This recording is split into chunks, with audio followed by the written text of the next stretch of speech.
All right, welcome back to Play PSVR2, the podcast, and we're honored to be joined by Firepunchd Games.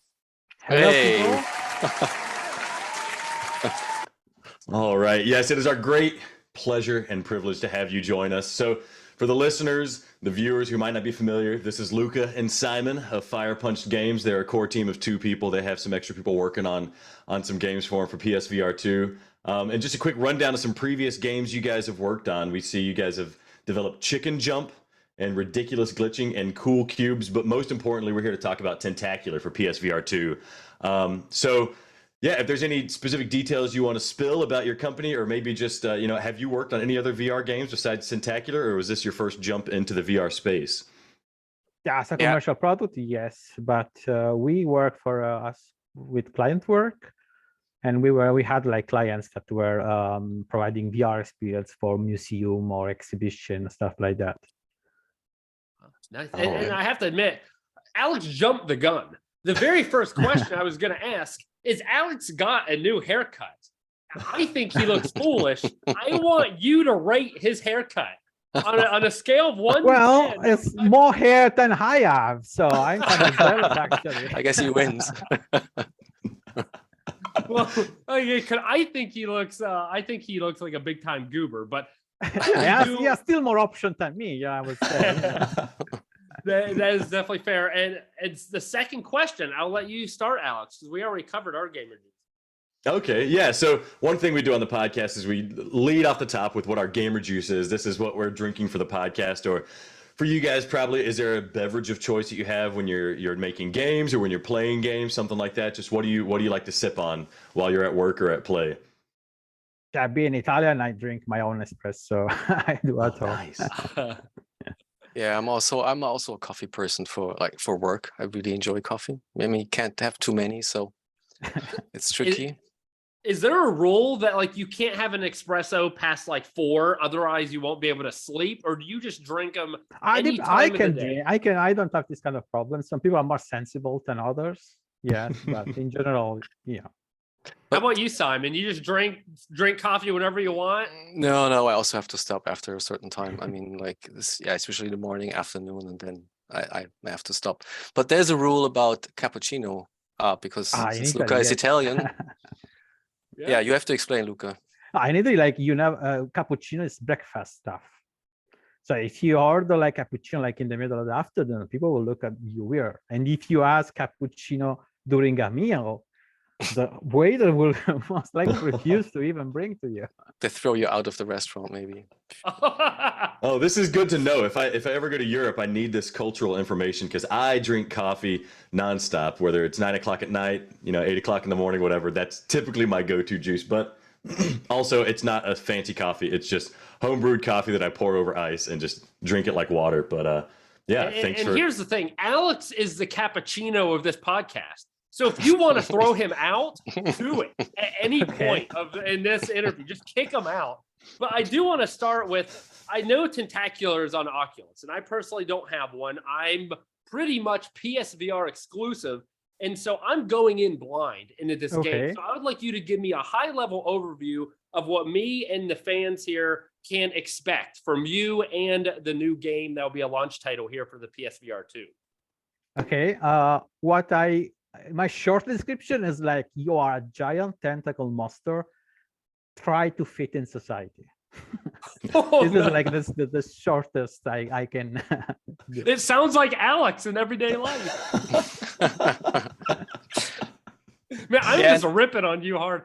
So was the monster, is this built off like, I'm not much of a, Loch Ness monster, like Fabled Tales or something. Is this built off some type of made up monster already there, or did you come up with this yourself? Yeah, we come up with the idea ourselves. Yeah, we had the idea of a giant, casual kind of game, and we experimented with our option. Then I had some tentacle models lying around for another thing I did. We put the thing together like during a game jam, and then we had the very basis of our Tentacular very early on during a game jam. Nice. Yeah, the other like super short pitch is basically Octodad meets Bridge Builder, so you can at least, like Oh. imagine how it can feel in the game. Yeah, I recently played through a bit of Octodad with my daughter, and it's a very enjoyable game, pretty funny, trying to just, similar idea. You got a bunch of tentacles, you're trying to, pass yourself off as just a normal person integrated into society. So I'm looking forward to that aspect of it too. It brings a lot of humor to the situation. We got some silly questions here too. So next question we have for you is, would you rather have tentacles for your arms or tentacles for your legs? Well, I will have tentacle for legs, so I can then play VR and have double the amount of tentacles. Okay, Simon, what about you? Arms or legs for tentacles? Honestly, like having played Tentacular a lot, like for 3 years on a daily basis, I really feel confident with tentacles, being able to grab everything with every position, and I would totally have tentacles for arms. Yeah, that's a good point, because it's not like you just have two hands, right? You have like an unlimited number of hands all the way up to tentacles. So, I didn't even think about that. I was just, tentacles for legs might be nice, and I could still use my arms as normal arms and hands. But no, you'd certainly have the benefits there, which I guess we're going to be finding out here very soon when we play Tentacular. You can definitely grab a lot of objects if you like, if you just grab into stuff, then you can have like 20, 30 objects attached to your tentacles and mess around. Physics is very huge aspect of our game. So like how the tentacle are reacted to object, how they you feel the weight in different point of the tentacle. It becomes very natural after a very short amount of time. So what you're telling me is, after playing this, I'm gonna want a tentacle for an arm. I'm gonna want like maybe split, like one arm, like one arm and naked, one leg. You feel naked after just having your hands.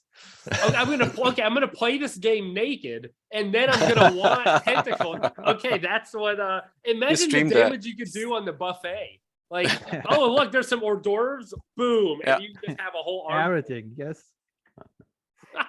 Okay, so I'm gonna go ahead and be the curmudgeon of the group here. So PSVR2 is going to have over 30 launch titles. There's a lot of these. So I want you to try to convince me here why I need to boot up Tentacular day one.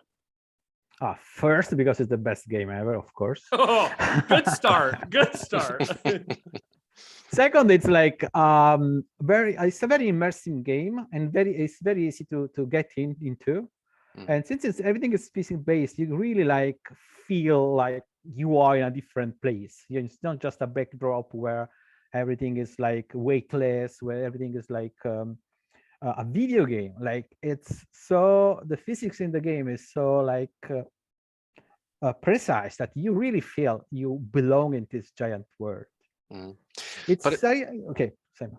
Yeah, but it's not only the tech aspect of it, but also that since like Tentacular has a really nice and heartfelt story with some twists. It's really, it's a nice mix of like dexterity, using the tentacles, getting to know them, and also playing through a really nice story.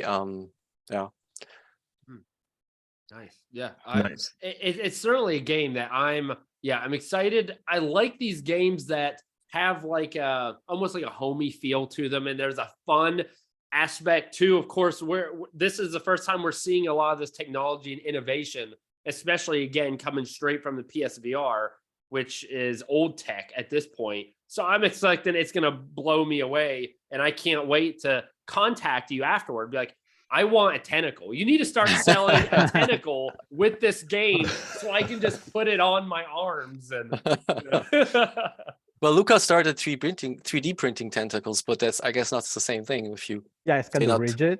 I have wobbling a lot. I don't know in feet, but it's like 1.5 meters. I guess it's like 2 feet long, maybe. Oh, how long does that take to print? A week. Like it was during Corona, like I was stuck at home and just like led to the printer. Well, you better get started, dude. There's only a month to launch. Go ahead, come on. I like the idea of people 3D printing stuff for the controllers as add-ons, but we could totally 3D print like a tentacle to attach to that controller for the PSVR2, and just give you that. Even if it's not adjusting how you play, you get the inertia of like the arms moving around. That would be nice. I'm imagining Alex accidentally slapping his wife because he's doing this, and then there's the tentacle slapping her in the face. That'd be good. Yeah, me and Simon, we were working next to each other, like in the same office, and plenty of time we slap each other without realizing it, because both of us were next to each other, blind by the VR. And like, oh, sorry. Oh. Oh no. So we need room to play the game, right? Because I'm going to be moving my arms around a lot. Actually, we spent a lot of time to have the game playable even for seated experience. Also for accessibility reasons, because not everybody is able to stand up and jump around. But it's of course it's a room scale game, so if you have the space, you can use all of it. I mean, it has a very mixed, like there's mixed interactions. So some things, it's not too hard. You can work in the very small space. But for some things that are more action oriented, it's nice to have a little bit, area around where you don't slap your hand into the walls. But I think it's very doable. People said that it has like nice accessibility features, so you can, adjust it to your favorite play style. Nice. I mean, that's one of the things we're looking forward to for PSVR2 is, PSVR1 had a lot of limitations with the tracking. Room scale wasn't really a thing. So I'm excited to actually walk around a little bit, maybe do more than just slightly lean over if I need to get to something. I don't got to worry about staying in view of that camera. So I'm glad this game's going to be incorporating that, because it's going to be a fun new thing for a lot of these gamers.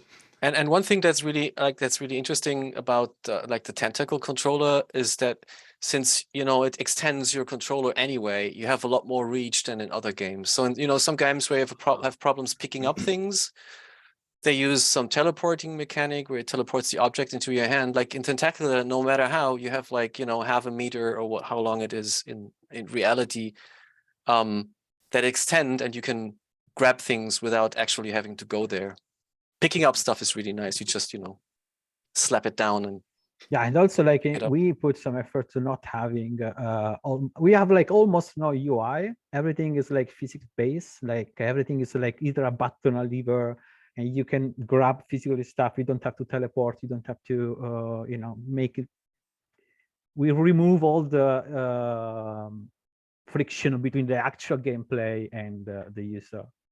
There is no button, menu, or stuff you need to use when you actually play the game. So when looking at the game, is it more of you don't have to give hard examples, not to necessarily ruin anything, but is it like I'm this tentacle monster, and Sally from this town needs her car jumped, and I help her do something to make her life better? Or is it like I show up and I can just wreak havoc and destroy houses and toss cars into the ocean? Of course, we anticipate this kind of behavior. So in general, you are supposed to be a good monster, and you are supposed to help these people, and because you want to belong to this community. But since it's very easy to screw everything up, or just lean on the temptation to destroy everything that moves, every level has a reset button, so you can feel free. Nice. We don't punish the player to be messy or to be nasty. It's just have your fun, and then when you're ready to finish the level for real, you can reset and start over. Nice, sweet, good. Nice. So next question here, a bit of technical stuff. So you guys have developed Tentacular for, I believe it's on the Meta Quest, right? So you're bringing it to a new headset, a headset nobody's really used before, beyond developers making games. So what was it like transitioning from one headset to another? Were there particular challenges, or just transitioning to a new headset altogether that is getting ready for launch? So I mean, in general, when we started, we started 2016 with the first prototype. A lot has changed since then. So we've been migrating from different Unity versions, which we made the game, but also to different VR systems. But right now, we're using a setup that allows us to fairly easy migrate to different platforms, which is awesome, because we're a small company, we're a small team, and for us it's really important that we can bring the game to many different platforms. And for the PSVR port, we also had help from a porting studio, which helped us with everything that's PS5 specific, low level stuff. So we split it up. Like we did all the in-game stuff, everything that's related to gameplay we did, and they helped us connecting everything, to the back end, to the hardware, everything. So in general, I think it was very smooth sailing, porting the game. And of course, some things were new to us, the new features that the PSVR2 has, no other platform has right now. So some things we had to, come up in a new way. But it was also the interesting part, because that's why the PSVR2 version now is like the most advanced in terms of features and tools. Yeah, it's a very nice headset. So as someone who, I don't do any game development at all. So you have this for the Oculus, you have a good base, you're going to port this over to the PSVR, and then say you wanted to use one of the advanced features that maybe the Quest doesn't have. What goes into implementing something that uses that haptic feedback, or maybe some type of, eye tracking or something? Like what? And you don't have to go into gory detail, but in general, like how much time, how much work is that to implement one of these new features? Okay, when we started, we knew that the game was fragmented because there's a lot of different headset system, even on PC or standalone.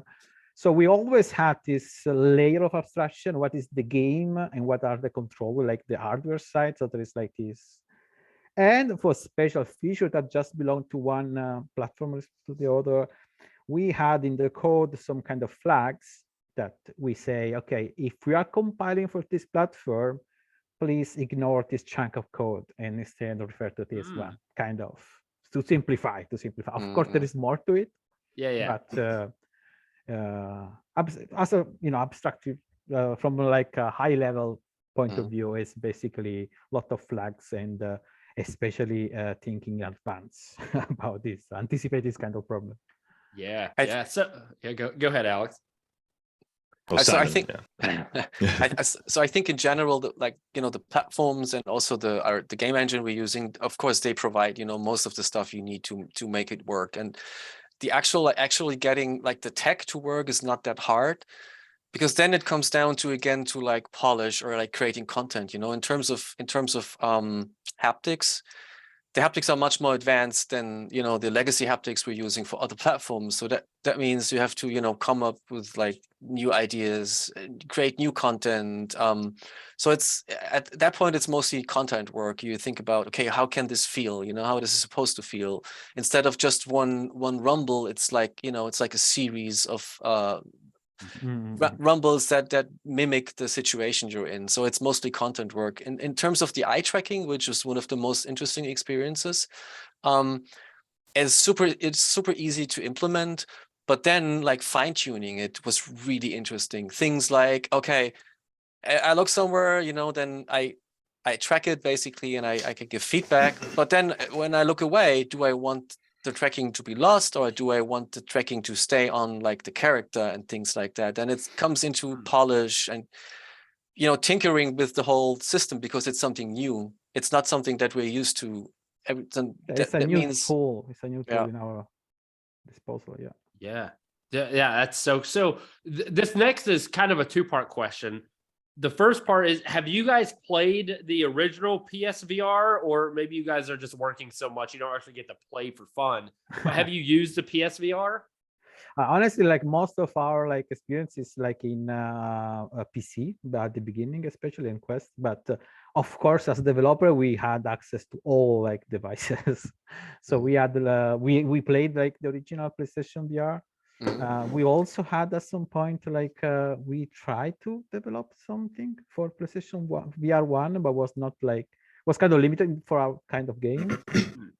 And also we had also like a lot of headset from China and different hardware. So I guess we try everything.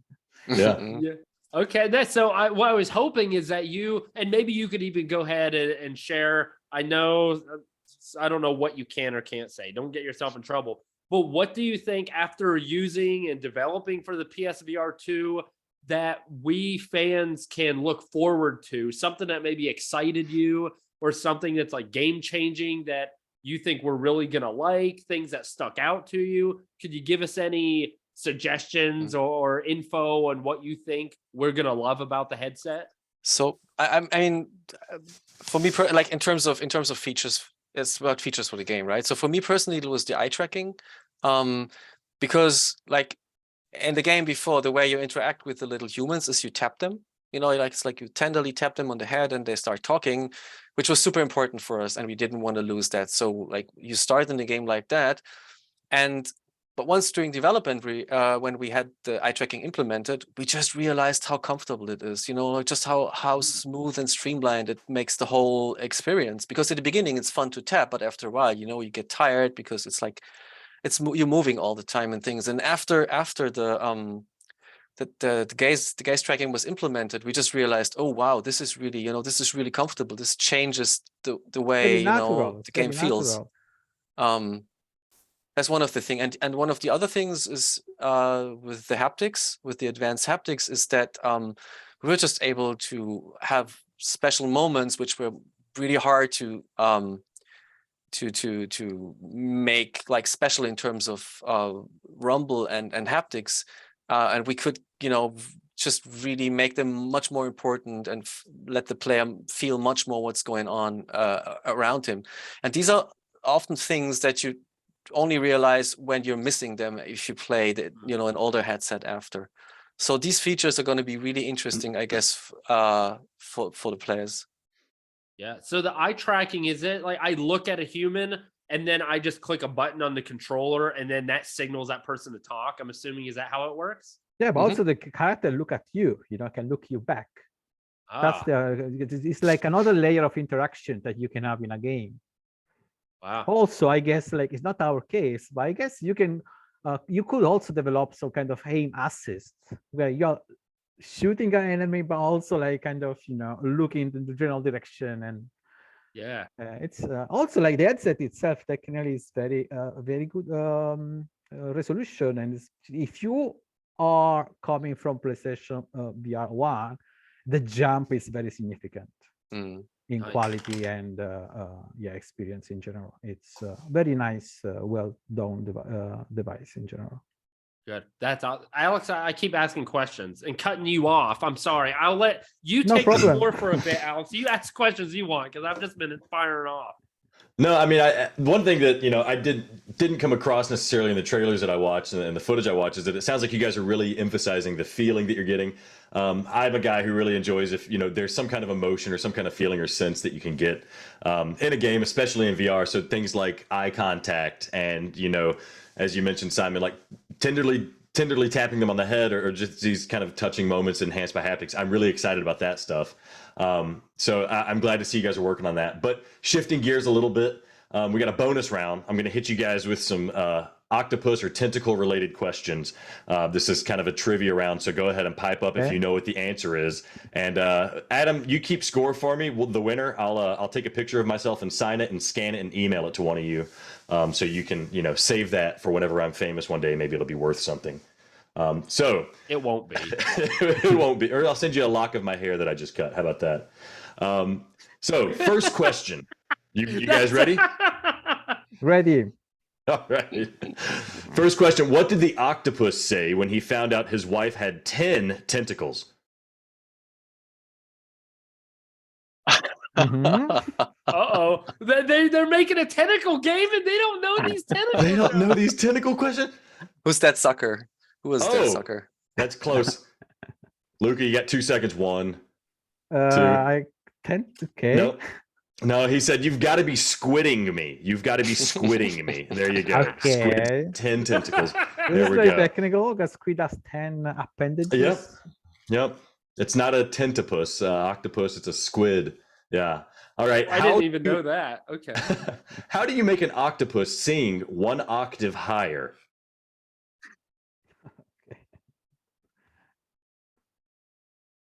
I should have ran these by you first. You're gonna kick him somewhere. Okay. I know the answers. I can't be controlled. All right, they don't know it. Time is up. You got to kick him in the tentacles. Kick him in the tentacles. He'll sing one octave higher. Yeah, yeah. I don't know what you guys were thinking about kicking him. No, in the tentacles. No, of course. Of course, yeah. Let's keep just it clean. Encouraging him to. Yeah, yeah. All right, here's a famous one you should be able to get. How many tickles does it take to get an octopus to laugh? I'll say tentacles. Tentacles. All right. There we go. There we go. Tentacles. Okay. Tentacles. All right. Here's one. What do you call an octopus with no tentacles? What is his name? He's in the water. He's floating. No tentacles. I don't know. It's a beach balloon. Beach balloon. I like beach balloon. The answer is Bob. You call him Bob. Okay, he's bobbing up and down, Bob. I guess we come from different backgrounds because I didn't get to go in kindergarten in US like you did. Yeah, boo, that one sucked. I'm missing all this. No, Luca's winning right now. All right, Simon, here's your chance. This is the last question here. What do you call two octopuses that look exactly the same?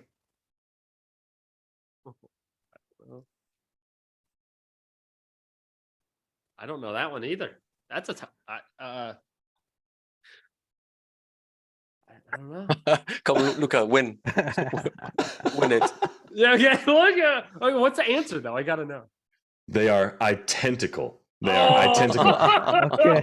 Also accepted would be twinticles. Twinticles would also be an acceptable answer. Okay. I was still something with twin, but I didn't come that far.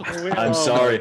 And for double points, you could have said identical twinticles, but we're not going to go that far. Luca, congratulations.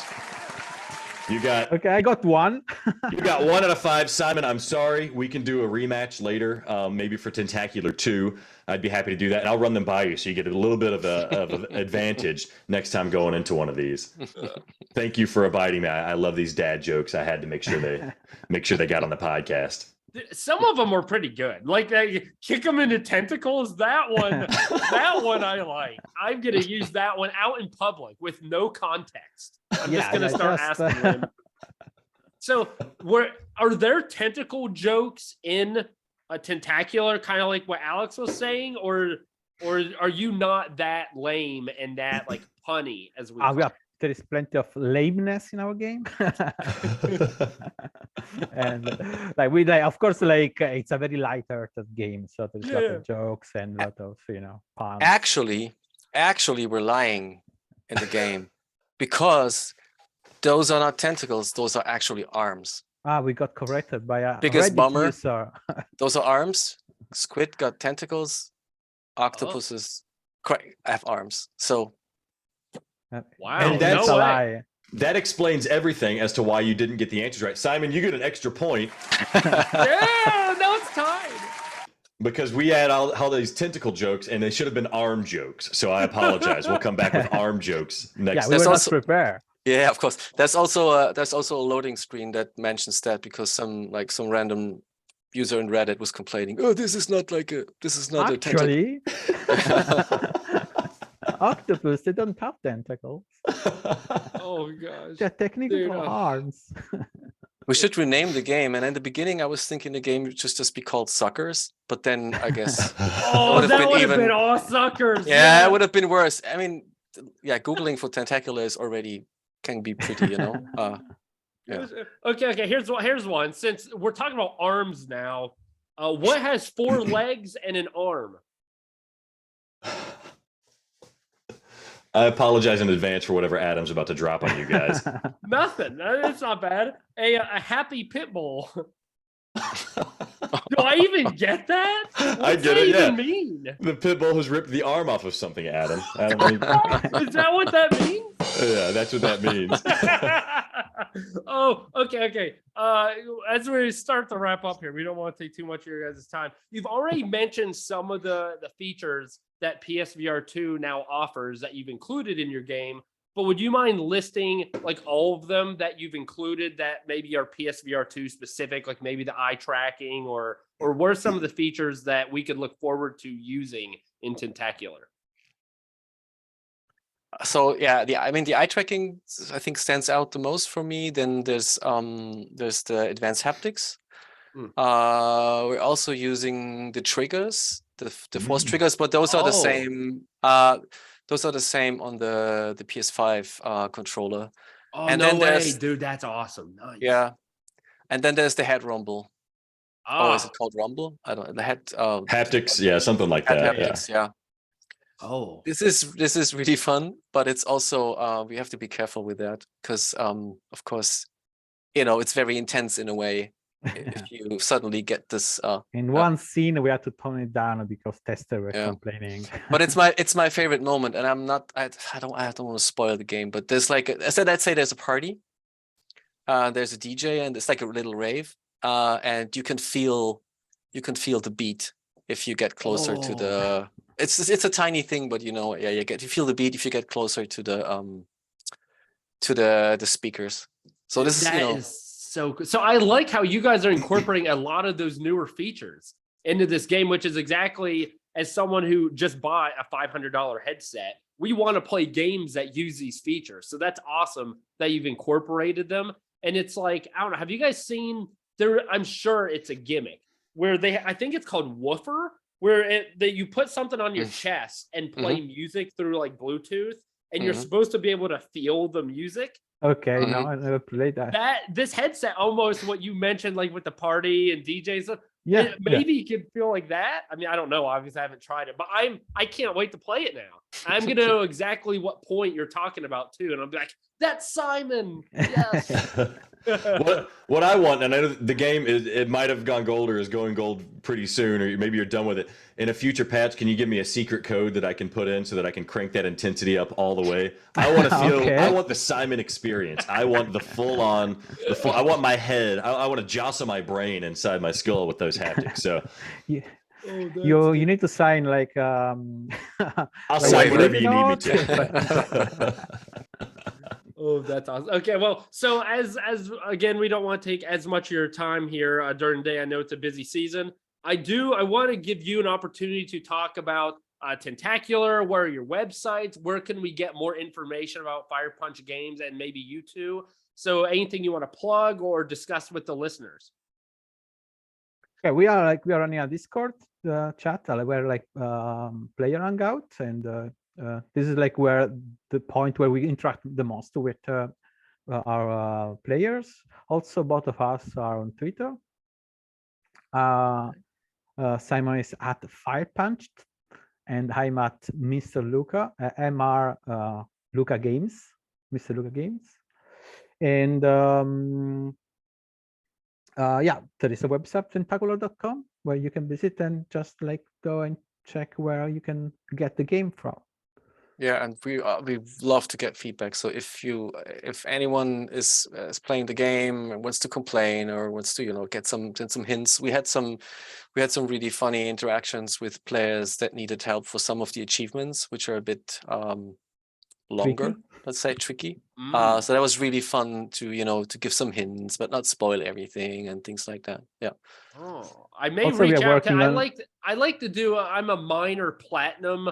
Like trying to get platinums. Does this have a platinum trophy? Of course, yes. Nice.